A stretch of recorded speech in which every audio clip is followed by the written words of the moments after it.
It's not actually show versus tell, it's be direct versus be suggestive. If you're a writer, probably one of the most writing advice you get is to show versus tell. But what does that actually mean? Because I've noticed something. Showing and telling are exactly the same thing. She scraped the zest off the lemon is telling that I'm taking off the zest of this lemon. Orange zest flew all over the counter suggests that I'm zesting the lemon or the orange, but it does tell of the zest itself flying all over the counter. So it's not that it eliminates telling, it just tells of something else that suggests what you're actually doing.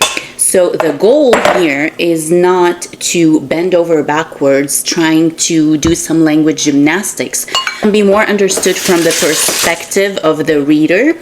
You want the reader to be more actively engaged in what you're saying, and you want them to think about it. You want them to come to conclusions about what it is that you're trying to say versus be so direct that it can become boring. When you're being direct and when you're telling, the writing feels very pedantic sometimes. It feels like you're just listing off things, and it makes the reader feel very passive. And again, it's not that showing is good and telling is bad.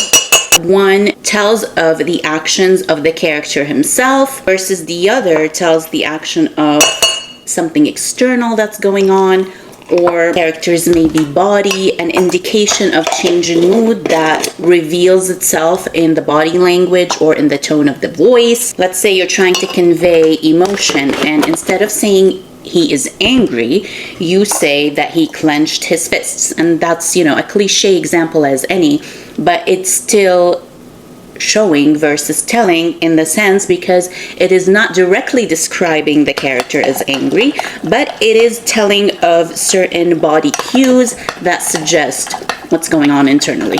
And be careful with these because not everybody has a psychology degree and they don't necessarily understand certain body cues and how they link to emotions. And that's how you used your discernment kind of to find the balance between suggesting something that is so vague versus telling it directly as it is and removing the reader's engagement. So essentially the study of show versus tell is a study of rhetoric and suggestion. A variety is essential. Too much suggestion would completely take away from the story and make the story very vague. Too much directness and the story feels stale. The sentences lose their musicality. Anytime someone tells you to show, not tell, tell them that showing and telling are essentially the same thing, but applied to different perspectives. Hope this helps, and happy writing.